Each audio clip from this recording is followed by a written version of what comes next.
సంవత్సరాలుగా కొన్ని నెలలుగా అనొచ్చు, కపుల్ ఆఫ్ మేబీ 2 ఇయర్స్గా కూడా. ఎందుకంటే 2022లో సమంత నాగ చైతన్య విడిపోయిన తర్వాత నాగ చైతన్య గారు మరలా వేరే అమ్మాయిని పెళ్లి చేసుకోవడం జరిగింది. శోభిత అనుకుంటా ఆమె పేరు. ఆమెను చేసుకున్నారు. తర్వాత సమంత ఎందుకో ఏదో ఒక సమ్ డిఫెక్ట్ లాగా వచ్చి ఇబ్బంది పడ్డారు. సద్గురు దగ్గరికి వెళ్ళి, ఏది ఈషా ఫౌండేషన్ సద్గురు దగ్గరికి వెళ్ళి రికవర్ అయ్యి వచ్చారు. తర్వాత వాళ్ళ ఫాదర్ చనిపోవడము, తర్వాత ఆవిడ ట్వీట్లు రకరకాలు చేస్తే అవి ఆమె పర్సనల్ లైఫ్కి ఇబ్బందికరంగా ఉన్నాయనేలాగే ఫ్యాన్స్ దాన్ని తీసుకోవడం, దానికి యాంటీగా నాగ చైతన్య కామెంట్ చేయడం. బట్ నాగ చైతన్య ఎప్పుడు ఎక్కడ ఒక్క మాట కూడా స్లిప్ అవ్వలేదు. ఎక్స్లో పోస్ట్ చేయడం అవేవి పెట్టలేదు. అంటే అది పద్ధతి. అది ఈవెన్ ఒకప్పటి పవన్ కళ్యాణ్ గారు, రేణు దేశాయ్ గారు అప్పుడు విడిపోయినప్పుడు కూడా ఈవిడెప్పుడు ఆయన ముందు తప్పుగా మాట్లాడలేదు, ఆయన ఎప్పుడు తప్పుగా మాట్లాడలేదు. వీళ్ళ విషయంలో కూడా ఈవిడెప్పుడు కామెంట్ చేయలే. బట్ ఈవిడ ట్వీట్ చేసిన దాన్ని ఫ్యాన్స్ ఆ విధంగా ఈమె ఇలా చేతు కోసం బాధపడుతుందేమో, ఆమె ఏదో కుక్క గురించి పెడితే కుక్కకున్న విశ్వాసం లేదని అంటే చేతు గురించి అందేమో అని రకరకాలుగా ప్రజలు ఎవరికి అర్థమైన రీతిలో వాళ్ళు అనుభవించుకొని మధ్యలో కోల్డ్ వార్ని నడిపించే స్థాయిలకి సోషల్ మీడియాలో ఫ్యాన్ వార్ బేస్ జరిగింది. సో ఎట్టకేలకు ఇవి కోయంబత్తూరులో రాజ్ నెడమూరు సమంత ఒకటయ్యారని సినీ వర్గాలు కూడా ధృవీకరించాయి. రాజ్ నెడమూరు అనే వ్యక్తి ఫ్యామిలీ మ్యాన్ సిరీస్కి రాజ్ అండ్ డీకే ఇద్దరు మన తెలుగు వాళ్ళు, వీళ్ళిద్దరు కూడా వీళ్ళు బాలీవుడ్లో సత్తా చాటారు. ఓటీటీ ప్లాట్ఫామ్ మీద ఫ్యామిలీ మ్యాన్ సిరీస్ మనోజ్ వాజ్పేయితో సూపర్ హిట్ కొట్టారు. ఫ్యామిలీ మ్యాన్ సిరీస్ 1 హిట్ అయింది, 2 హిట్ అయింది. తర్వాత మన కపూర్తో ఒక సినిమా తీశారు, సిటాడిల్ అనేది సంథింగ్ తీశారు, అందులో కూడా సమంత చేశారు.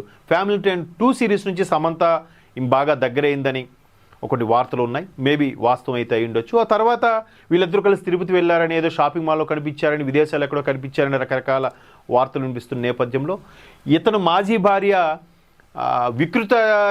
వికృతమైన ఆలోచనలు ఉన్నవారు వికృత చేష్టలకే దారితీస్తాయి వాళ్ళ ఆలోచనలు అని ఒక ట్వీట్ చేయడం, వీళ్ళ మ్యారేజ్కి ఓకే ఇది ఒక రీజన్ అయి ఉండొచ్చు అని చాలామంది అభిప్రాయపడ్డారు. ఎట్టకేలకు వీళ్ళిద్దరూ సద్గురు ఈషా ఫౌండేషన్ ఏదైతే కోయంబత్తూరులో ఉందో అక్కడ వీళ్ళిద్దరూ ఎంగేజ్మెంట్ అక్కడే చేసుకున్నారు, పెళ్లి కూడా అక్కడే చేసుకోవడం జరిగింది. మొత్తం మీద ఎప్పటి నుంచో నానుతూ వస్తున్న ఈ వ్యవహారం పెళ్లిపేటల వరకు దారితీసింది.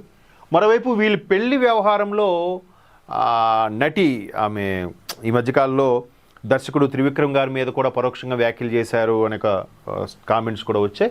సో ఆమె కూడా వీళ్ళ పెళ్లి గురించి వేరే వాళ్ళ కట్టుకున్న గూడిని ఇరిపేసి మీరు గూడు కట్టుకోవడం కరెక్ట్ కాదని కూడా ఆమె ఒక కామెంట్స్ చేశారు.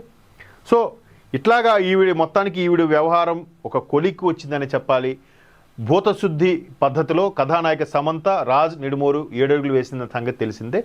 ఈ నేపథ్యంలో భూతశుద్ధి వివాహం ఆ సాంప్రదాయం గురించి అందరిలోనూ ఆసక్తి కలిగింది. భూతశుద్ధి వివాహం అనేది యోగ సంప్రదాయ విధానంలో వేలాది సంవత్సరాలుగా కొనసాగుతున్న అత్యంత పవిత్రమైన వివాహ పద్ధతి.